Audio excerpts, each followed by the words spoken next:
Ladies and gentlemen, thank y'all for tuning in once again. Punn Entended podcast. I am No Beard Chris. As always, I got my co-host Bishop, and today we got one of those guys where when you see a nice ass car, right? You see a beautiful car. You see a Lamborghini. You see the outside of it, right? It look beautiful. I know. But it's something about that motherfucker that make it run the way it run, make it sound the way it make it sound. Right.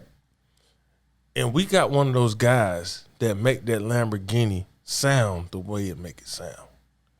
You know what I'm saying? We talking about, you know, we ain't got to get too deep into it, but we gonna get into it. We talking about Queen Najee. We talking about Cardi B. We talking about Lotto. Amongst other people, and we gonna get into it. And not only that, we're talking about Cleveland Avenue's finest. Yeah, for sure. Straight out of Cleveland Avenue. JLL. Straight from the city. Yeah, you know what I'm talking about? For sure. We're not talking about music in this city if we're not talking about this guy. Because if you is talking about music without talking about this guy, then that means you don't know music in this city. And I respect that. That's a fact. But we're going to get this man the goddamn respect he deserves. Sure. If y'all know who I'm talking about none other than London J. What's up, brother? What's up, bro? How you doing, man? All right, bro. You know, one day at a time. One day at a time, one foot in front of the other. Now, before we get into it, this is our first episode filming with the loss of Takeoff, Fact. aka Kershnick Ball, Fact. 1/3 of the Migos. The Rocket. Yeah. And you've had your own dealings with him. You know him personally. Yeah. So just for our people, for our viewers, just give us your best memory of this gentleman. Just before we kick this thing off, give us your best memory of Takeoff, brother. Let me see. We like at the studio one night, and I pop up on their session. Well, I think it was just take. It was just taking the session. We just chopping it up. He like, man, I ain't. He was trying to tell me about, cause then when I had first started, like, I ain't gonna even lie, like, Tate was one of the first people first artists that, like, he ain't care, like, about, you know, like, a lot of artists, they care about, like, the stigma, like, with writers or with just that whole stigma around writers or whatever. So, like, he ain't give a damn. So I pop up on him, and we kicking it. He like, man, shit. It was a song I had already. It wasn't out yet, but I had already wrote it for somebody. You know what I'm saying? So he like, man, give me that song. He like, man, I don't give a fuck, bro. Give me that song, bro. I like, nigga, I don't even think you know how to do that. He like, wait, like, shit, I'm just say what you said. I'm like, nah, bro. Yeah, nah. I like, I don't know how to write no song for you. He like, I don't, you too unpredictable. Like, and then, like, your cadence and shit, that shit one of a kind. So he like, man, give me that goddamn song, bro. So when the song came out, right, it ended up coming out. Like, What song was it? Okay, cool. Go ahead. So he called me like, bro, you did that for real? I'm like, man, hell yeah, bro, I couldn't do it. He like, fucked up now. When I kill one of these missiles, I ain't reaching out. I like, that's fucked up, bro. That nigga wanted that song, boy. He didn't give a fuck either. I like, man, you know how folk be about the writer shit, this and that. He like, man, I don't care about these fucking people. I like, that's hard. It's hard, but we literally never did it though. Like when I used to pop up on him, he used to be on some. It was just some late night shit. Like he just working, and it wasn't never really. It wasn't never about 4 or 5 times, but it wasn't never music. I just pop up just to kick it. Or he'll pop up on me just to kick it. Like it wasn't never really music. But Shawty one of them real kind boy. Shawty one of them real. He probably one of the real niggas ever, boy. I ain't gonna lie. Cause he was just cool. Like he wasn't never. You couldn't never see his fame on him. You You know what I'm saying? Like, you don't see that when you see him. You ain't see the fame on him. Like, he like damn near like regular nigga kicking it, just chilling. I'm like, damn. Like, I remember I asked that nigga, do he ever take them glasses out of? I like, bro, I thought you was cross-eyed one time. Because you don't never not have on shade. You like, you a dumbass nigga, bro. That was my boy, man. R.I.P. my boy. Rest in peace, Takeoff. And on behalf of Punn Entended, we're going to have a quick moment of silence. For sure. Just for this man, Takeoff, bro.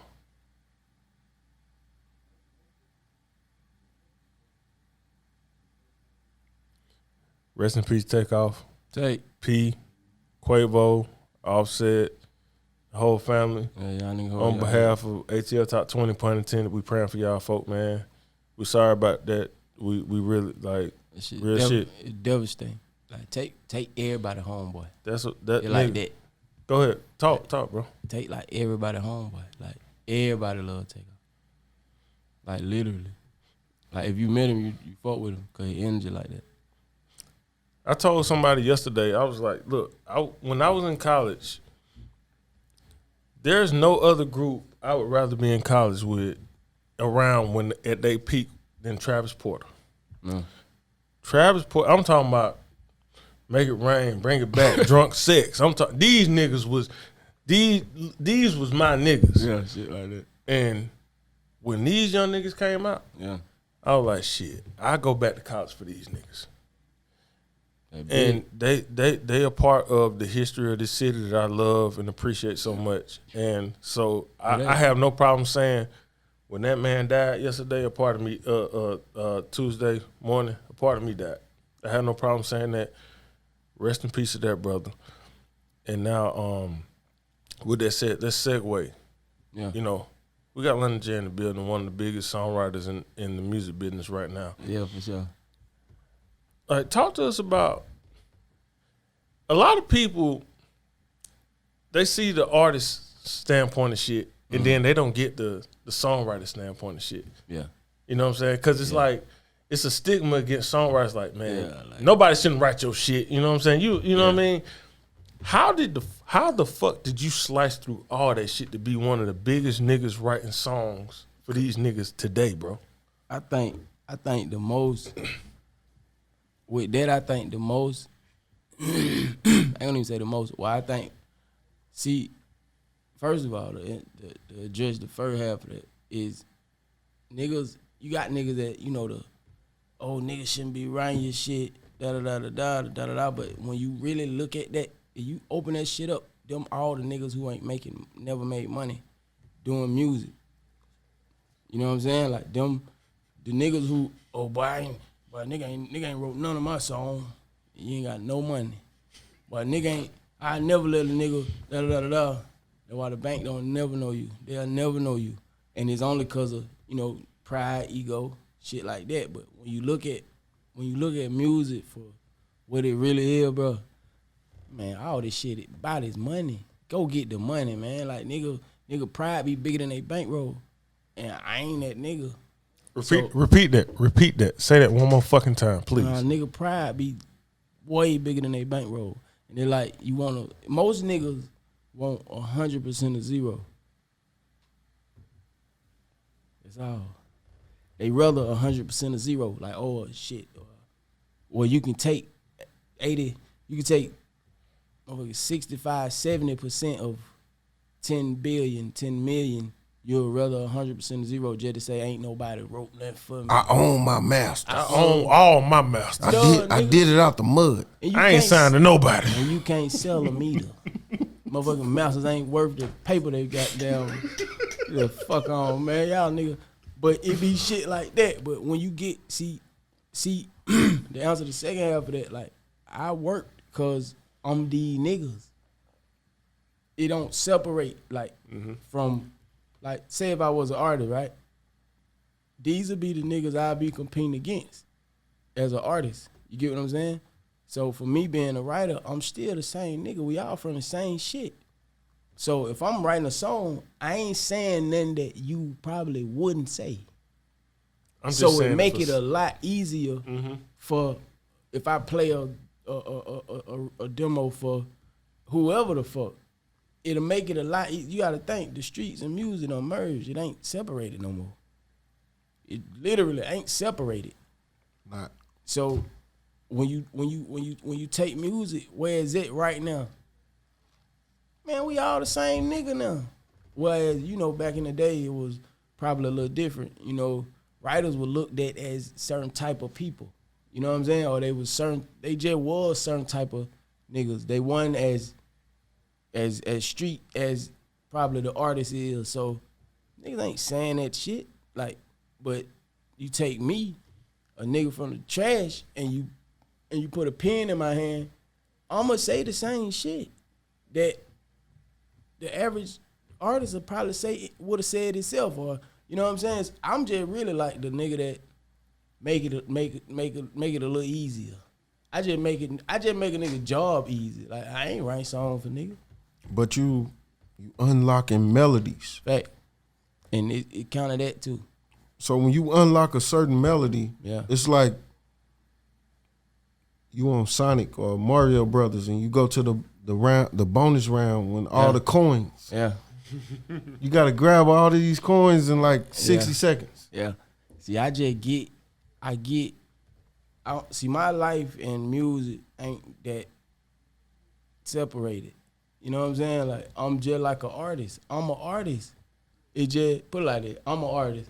I'm gonna go to the studio and do a bunch of songs. The only difference is I'm gonna give mine to something. I'm gonna give mine away. It like that. So I don't separate me being an artist from me being a writer. When I go in the studio and write, I don't think about like, I'm about to go to the studio and write songs. I just go to the studio like I'm an artist. That's why my records work, cause I ain't separating it. The thought process ain't in my songs. Like it ain't separated. It's just me making songs that I make for myself, and then give them away. Like I ain't attached. Most writers' problem is they attached, or most artists' problem is they attached. A lot of artists, in my opinion, bro, a lot of artists can be writers, but niggas got them complexes where they can't see they self giving away a record. You know what I'm saying? Cause I put this out. Like say for instance, a nigga is an artist and he do a record.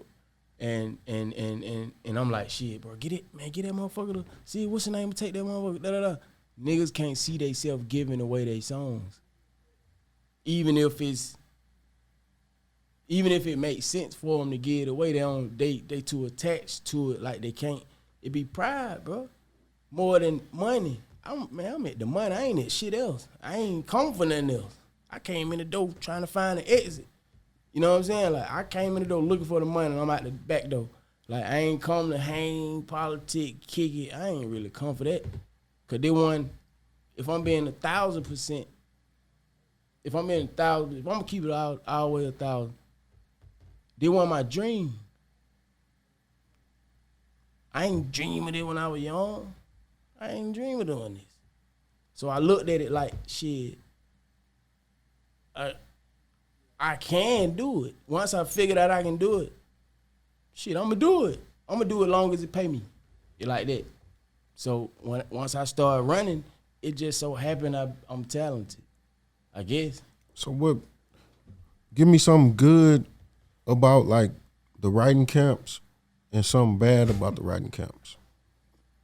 What's the good shit about it? Is it anything good about it? Sometimes. It just depends. So it's more bad than good? I wouldn't say that.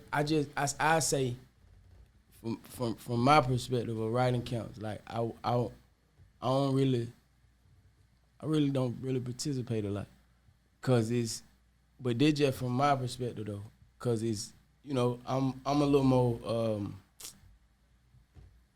I run around myself a lot, so me doing a writing camp and then now say I do a writing camp with whoever and none of my shit don't really get placed or no, it's like what the fuck with the point, or say I did do a writing camp, whatever, and the records I did in that camp, I still placed them myself or whatever, then what was the point of me?